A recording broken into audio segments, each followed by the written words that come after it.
guys, what's up? Future editing Mjfangirl here, and I just wanted to let you guys know that this episode was previously recorded. Everything that we mentioned in it stays the same, except that there is a new release date for the Michael Jackson biopic. Now it will be released October 3rd, 2025. And enjoy this episode with one of my favorite guests and a good friend of mine, Randall.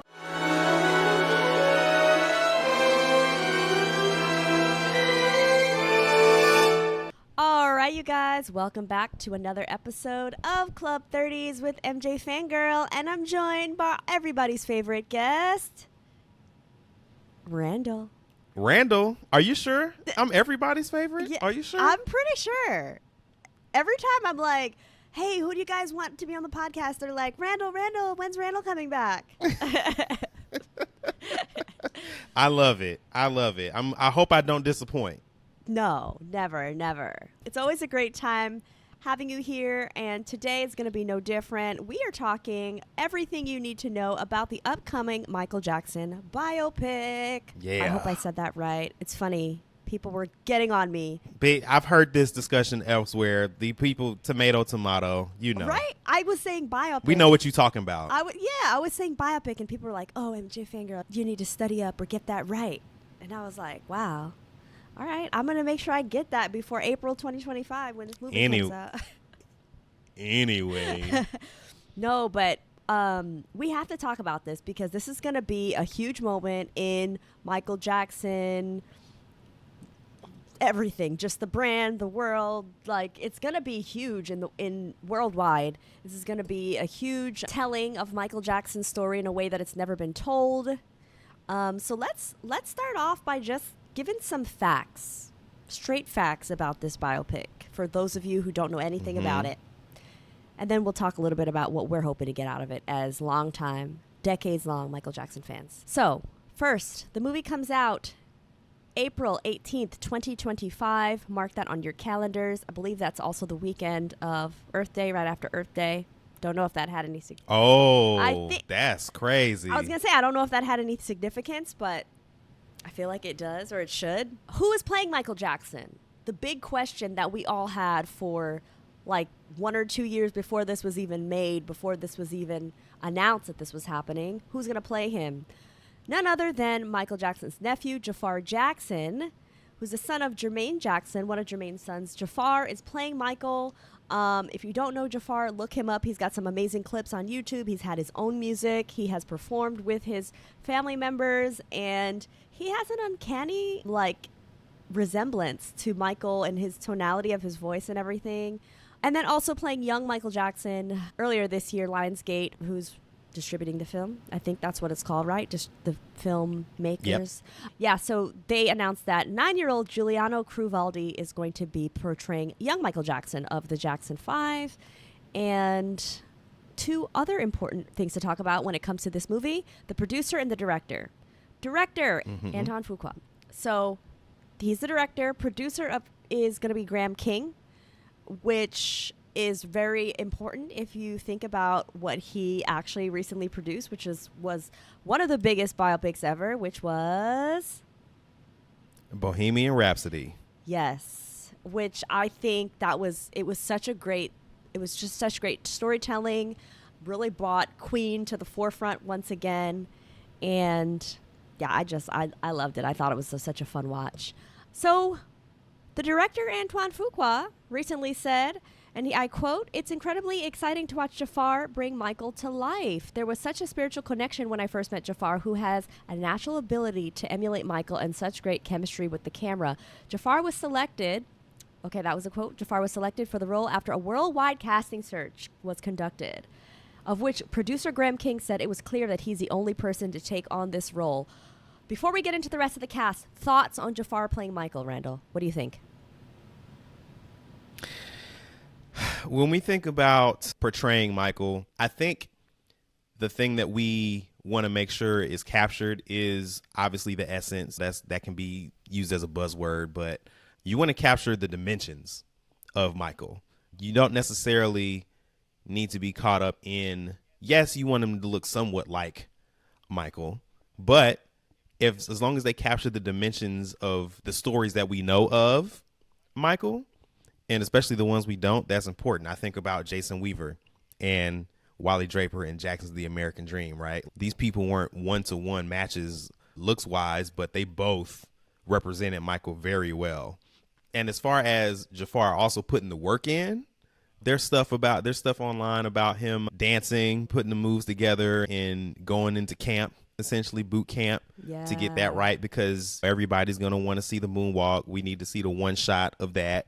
I'm taking bets on which moment we're going to see the moonwalk in first. Is it going to be Motown 25? Is it going to be right before that? Oh. Is it going to be after that? So, like, I think Jafar, I have high hopes for Jafar.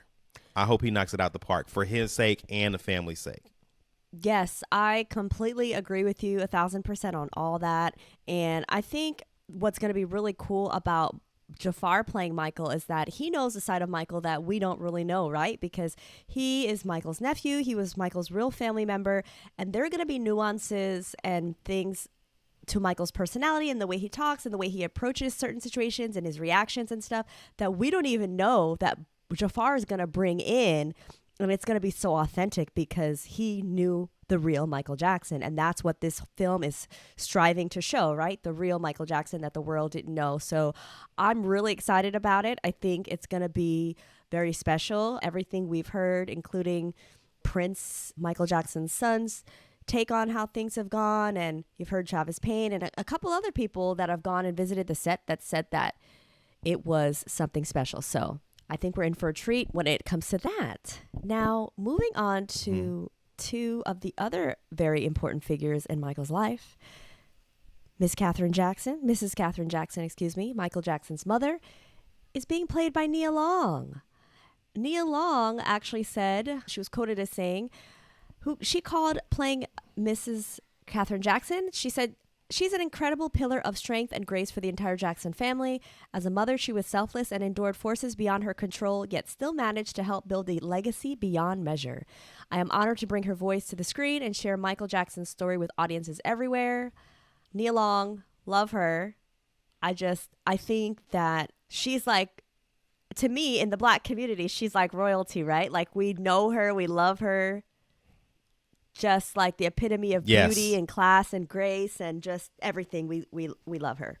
So I'm excited to see Nia Long in this. And I'm excited to see her in something that's going to be like a blockbuster major hit. Because I had talked about this, and it's funny, not to get too far off a subject, but I had talked a couple months ago really about this when the news first came out that it was Nia Long. And I talked to my husband about it, who's white. And he didn't know Nia Long. And I was like, what? Because I was like, she's Black famous. Right. She's Black famous. And I was like, you don't know her? And it was such a it was like mind blowing for me. And it made me realize, okay, wait, this is going to take her and put her even to the next level, which is so awesome to see because she deserves it. And I think she'll do great from the pictures that have leaked. If you don't want spoilers, don't Google. But if you want to see. Yeah. They're out there. I'm just curious to see how this version of Catherine is going to be portrayed because we have Angela Bassett burned in our brains. So this Nia Long, I don't know. You can't tell what her performance is going to be from the leaks pictures, but I would assume that we would see more dimensions of Catherine as well that we weren't able to capture in An American Dream. Yes. And important also to note, the American Dream movie, a lot of people don't know, was based on Katherine Jackson's book. So like it was called My Family the Jacksons that she released. So a lot of what's in that movie, and also it was produced by Jermaine and his ex-wives. So like the Jacksons had a lot of say into what was put into this movie. And the Michael Jackson estate is now in charge of this, but both of them will be from official approved sources of information. And that's important to know. Yeah, and it'll be interesting to see, like you said, like, okay, now the Jackson estate is telling the story. What's gonna be now the image of Catherine, or the story that they'll tell or build around her compared to the one that she told on her own that Jermaine now reinterpreted into this movie. And then we get into Joseph Jackson, longtime manager of the Jackson 5. Very huge part in making sure all his children had this career and rise to stardom and fame, including Miss Janet Jackson. Miss Janet. Yep, if you're nasty. Miss Jackson, if you're nasty. Yes, there we go. Who's still touring. Shout outs to Janet. Woo. And shout outs to Randy. Shout outs to Randy. That's her manager now. That's crazy. I love it. Yes. I'm so happy because Randy deserves all the love because he's an amazing songwriter and performer and all that in and of itself. So and now he's doing the Jacksons. Business continued with Janet. But anyway, I don't want to get too far off topic. Joseph. Who's playing Joseph Jackson? A couple months ago, it was announced that Oscar-nominated Rustin actor Coleman Domingo was cast as the Jackson family patriarch Joe Jackson. And when Graham King was asked about this, he said that the actor has such an incredible range, and he is grateful to be working with him on the project. I'm not too familiar with Coleman Domingo. Are you, Randall? I'm familiar with him through... I saw him in, it wasn't Everything Everywhere All at Once. It was another movie. Wasn't he just in The Color Purple? He was in The Color Purple. Oh, right? duh. Yes, The Color Purple remake. Yeah, he's really great. Really great. So, and he as an aside, he dresses well too. Like, the drip is crazy. Yeah. So, so I am looking forward to this interpretation of Joe. Because I don't know that we've, again, haven't had another one since An American Dream. So I hope that even though this runtime is shorter than The American Dream, that we get to see, hopefully the audience and the public have somewhat familiarity with these figures, and the movie can show something else, something that is true, but that adds to our knowledge of these people, not just characters, but these people that existed. Oh, yeah, I totally agree. And I'm very interested to see because, like I said, the previous American Dream story was something that was done by the Jacksons. And I feel as though in some of these recent projects by the estate, in my opinion, especially in MJ the Musical, I feel like Joseph was villainized in a way that I hadn't previously seen. So I'm curious to see, will they show both sides? Will they show... What will they show? Or will this be like told really from Michael's perspective? At the moment, like Michael has said that he struggled a lot with the relationship with Joseph through the years, and him being Joseph, right? They weren't even allowed to call him dad. He was like the manager and was very hard on them. And especially like in the storyline of like the musical, you'll see that Michael's whole reason for like trying to be the best is to kind of please Joseph, and there's that like fear of Joseph and this and this and that. And I wonder, because in the musical, to me it seems a little bit one-dimensional. Will they get a little bit deeper into that story and into those relationships with his parents here? I'll be so curious to see. And I'm not for or against either way, but I'm just curious to know how they're going to approach this story differently. The way that he talks about the movie and him portraying Joe and also Michael, I think there's a depth to maybe his motivations of why he was treating him that way that hopefully we see in the movie, and is not just, or is given enough heft. I haven't seen American Dream in a while, and I think they did mention, Joe, he wanted to start the Falcons, and that didn't work out. So he, the whole pluck string thing on the guitar. But I just want to see as much.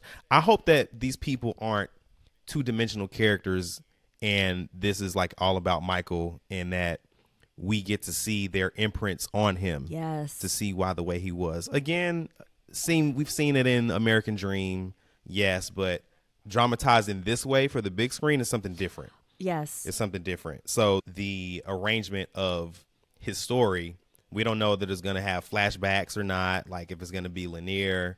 So I'd be interested to see what the mechanism is for showing where they're going to start, where think I know where they're going to end, but yeah. Yeah, no, me too. I'm very interested to see like how they're going to structure this. And one thing that you mentioned is like the, very two-dimensional. Like I hope that they get very deep into these characters, and I hope we walk away thinking, you know what I mean? Like it makes you think, and let me watch that again, or let me look more into that. Like of course I hope it answers some questions, but I hope it also inspires people to go kind of seek out some more information as well.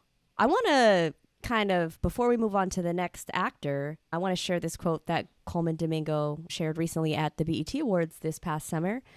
He said, Michael Jackson is undeniably one of the most prolific artists that has ever been on this planet.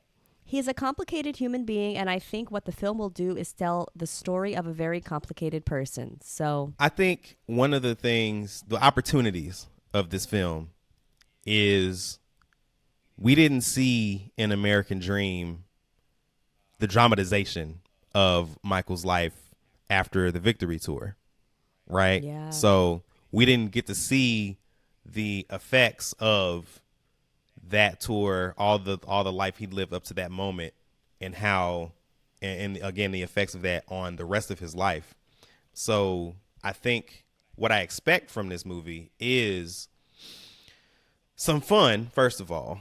Some fun, because there's going to be like over 30 songs from his career in there. Yes. So we going to be jamming in there. I would expect to see some struggle, because for all the things that, we talk about Michael's career and things, like there are things that happened in his life that powered the music. So hopefully we get to see those in a similar way that we got to see in American Dream.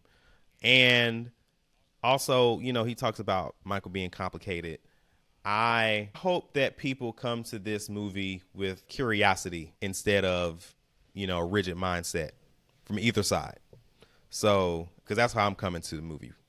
I'm curious to know what things that I did not know about Michael. Hopefully, Yes. I'm not an encyclopedia and there's new stuff in here. That's exactly what I was thinking too. Like as a longtime fan, I don't want to go in there and be like, okay, that was a retelling of everything that I've heard before. Like I want to walk away I want people in the theater to be like, oh, like, those moments where Yes. like everybody's like, whoa, like that really happened. Or like, and I want to feel that too as a longtime fan. So I hope they're able to balance that, like the information and how it's presented to people that know and love Michael Jackson for a long time with people that are maybe just discovering him, which, yeah. Yeah. And again, and I hope, I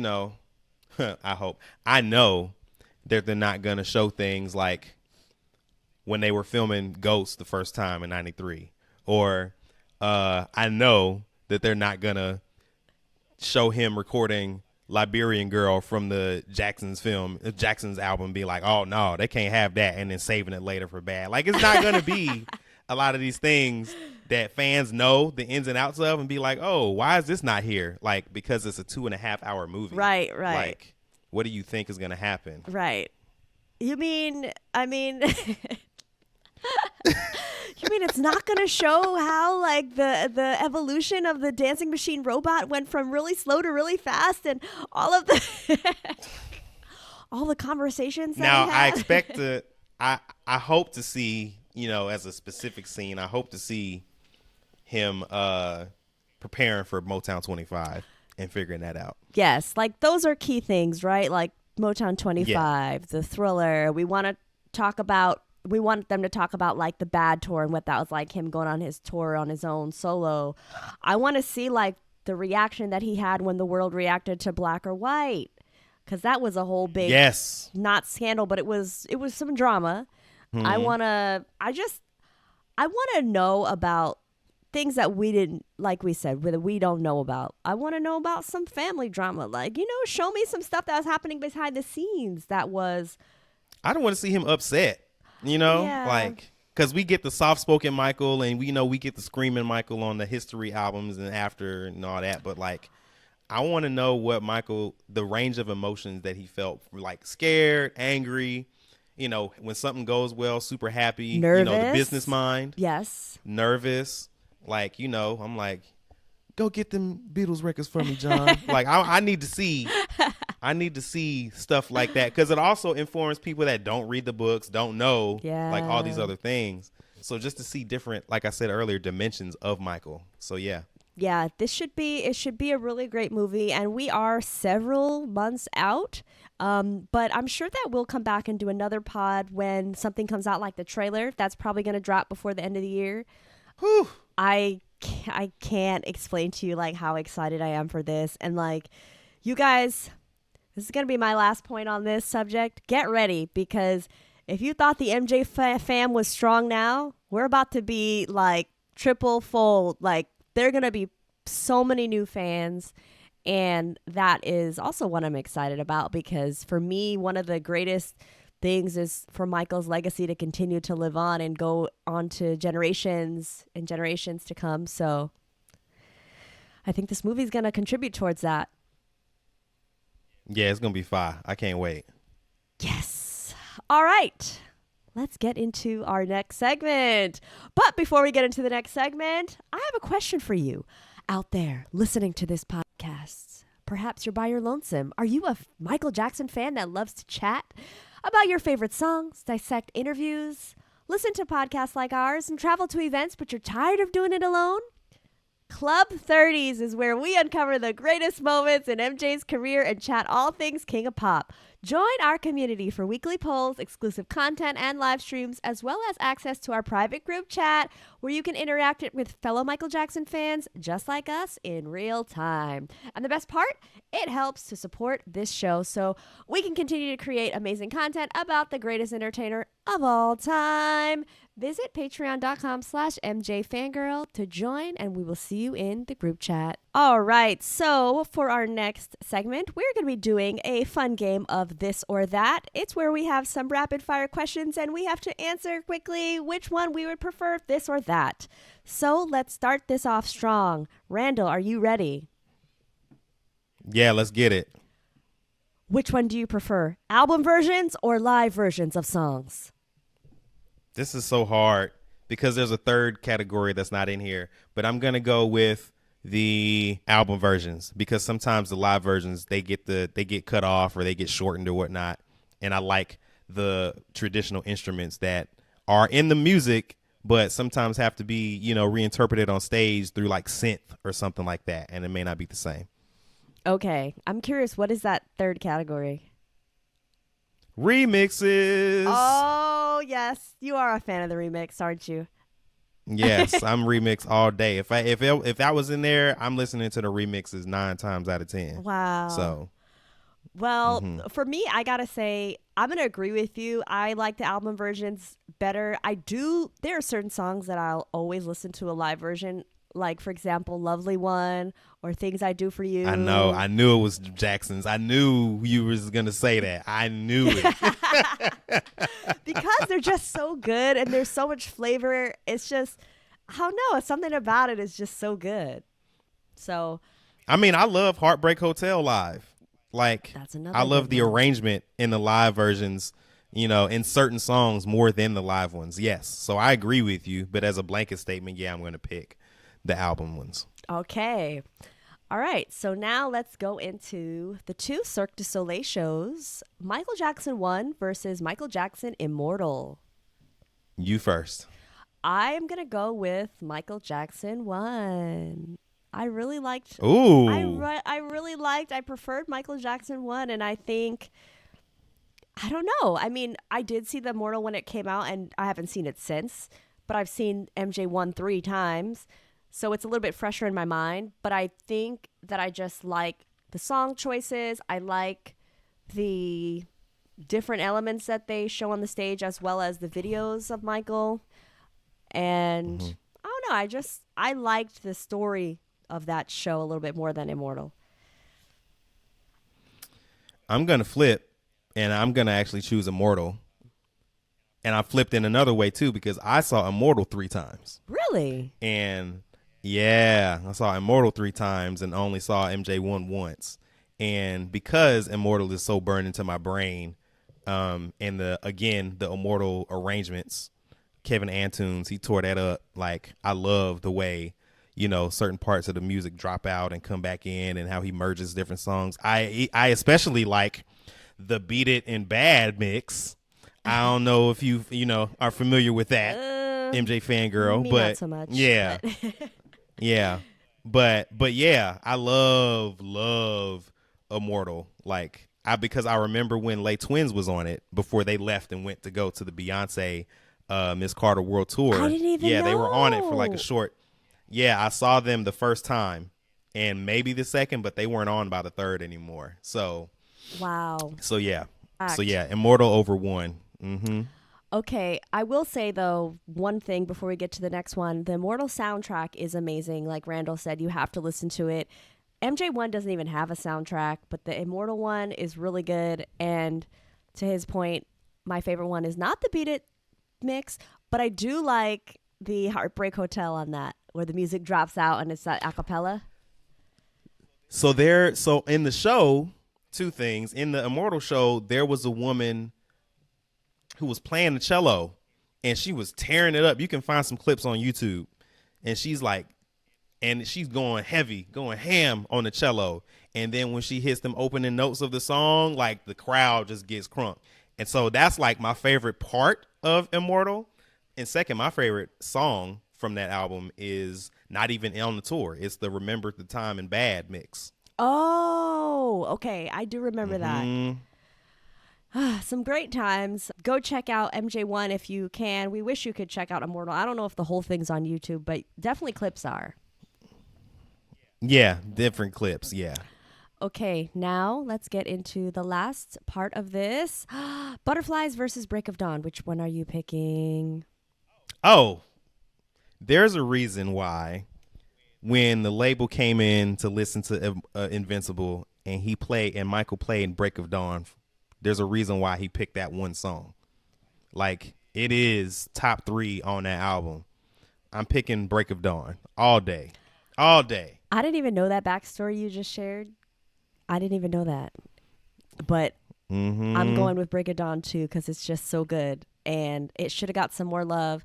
They did play it when, I remember in the 2000s, they played it on the radio, like on the Quiet Storm after dark, like after 10 p.m. on the R&B radio stations. Don't know if it got much play beyond that, but if you don't know Break of Dawn, you know now. Go download it. Or go stream it, I'm sorry. It got some love on the number one's album. Yeah. Yeah, like it should have been that was a single. That was a single. The Lost Potential of Invincible, like that was a single. Yeah.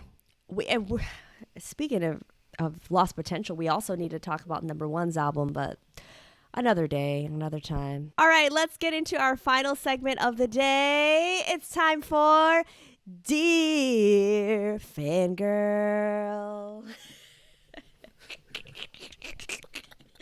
Where you write in with your questions and we answer them, whether it's advice, scenarios in your life, anything related to the Michael Jackson fan community, write into us and we'll give you a response. How was that, Randall? Was it okay today? That's great. That's great. Listen, you saving money. Listen, that's I great. have committed to singing this myself. Unfortunately, we don't have the rights to the original Dear Michael track, so I'm just going to interpret it myself and sing it every time.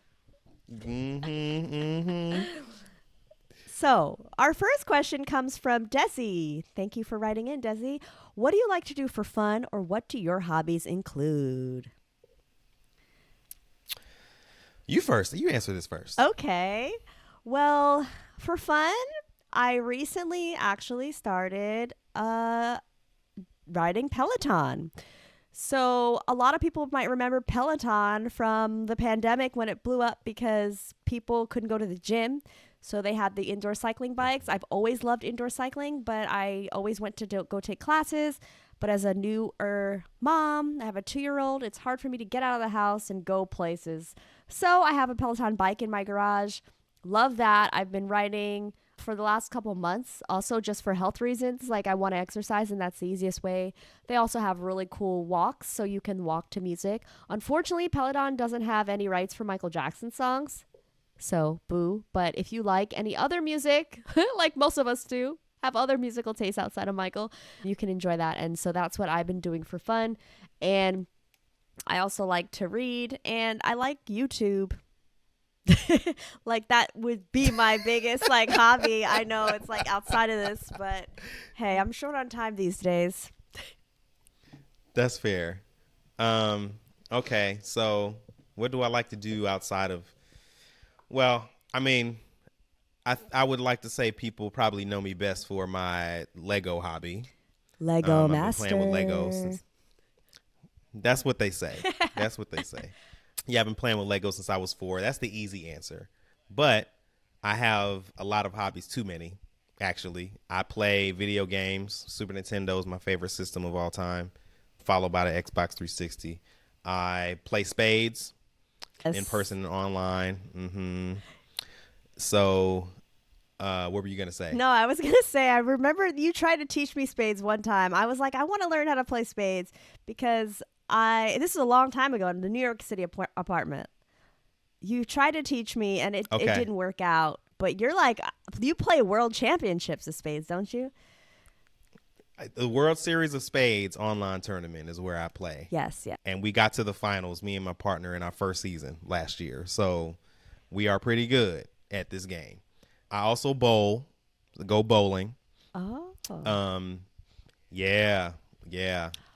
Been doing that since college. What's up? I was going to say, another cool thing I think that we have in common as a hobby is travel. Yes. And one of your favorite places to travel is one of my favorite places to travel is Japan. That's right. Yeah. I've been to Japan 3 times, 3 years in a row. You used to live there. I did. That was one of, and see, in a previous episode, we talked about how as Michael Jackson, friendships that you create, you can't just have Michael Jackson in common. You will find that people are so multidimensional. We all have different hobbies and things. And so, yeah, that was cool that we also have that in common. Sorry to cut you off. I just had to mention that because I started to realize. No, it's great. I'm travel. I'm trying to go back to Japan next year. So that's on the books. So and I like, we talk about music. One of my favorite things to do is crate dig and go find vinyls and CDs. And this genre specifically, 70s and 80s J-pop, Japanese pop. Oh. City pop is what the kids call it. So, yeah. Like, I have a whole bunch of favorite Japanese artists from way back then. And then not just pop, but also like funk, soul, jazz, stuff like that. So, yeah, some of my favorite artists are like Jados, Toshiki Katamatsu, Kamiko Kasai, Toshinobu Kubota. Oh. Yeah, Minako Yoshida. Yeah, like I don't know any of those artists. I feel like I'm gonna need a playlist from you or some recommendations. Oh, I got you. I got a YouTube playlist for you. I'm gonna slide it to you. Okay, cool. Well, thank you to Desi for this. This was a great question. Always fun to hear about hobbies. And Randall, I feel like you got so many cool things that you're into, so that's awesome. Okay. All right, we have one last question from Dear Fangirl. And this was written into by Jordan. What are your thoughts on songs the fandom don't vibe with? For example, 2000 Watts, Privacy, etc. Now, okay. First of all, shade for even choosing example songs because you don't know. Some people might rock with that. Not me. Second of all, in terms of songs that people don't rock with, I think because the other thing that this person either wittingly or unwittingly didn't or said by listing 2000 Watts of Privacy, I think Invincible was like too long. Yeah. I think songs like that are I understand what the approach was. I think in terms of what are examples of songs that people don't like? Let's start there instead of talking about Invincible. Let's talk about that.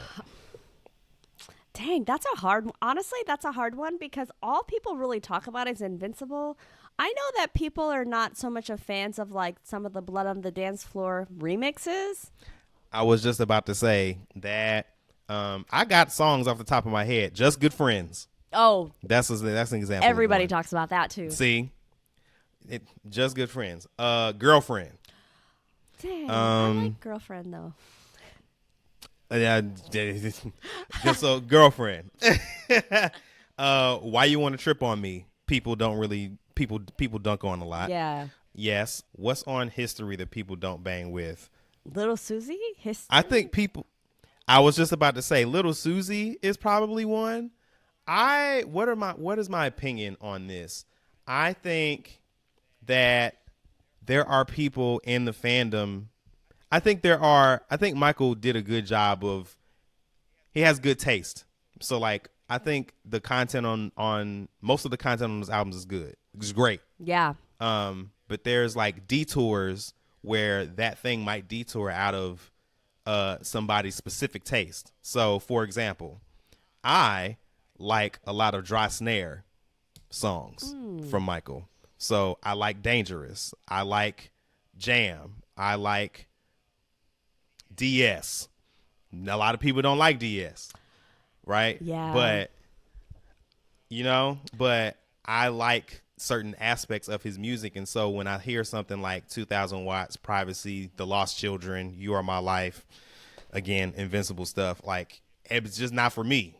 Like there are people that like ballads that might like The Lost Children. They might like more electronic stuff like 2000 Watts, but I don't think it's terrible. Yeah. It's just not okay, so that's the thing about Michael is that he experimented a lot and he has so many different types of music and genres that he tapped into that like there's always going to be something I think that someone doesn't like. And I think the majority of the fandom, and correct me if I'm wrong, but I think a lot of us have this association with the song and the visuals so strongly that a lot of these songs on Invincible just don't stand a chance because there is no visual behind it and there is no other association just beyond the track.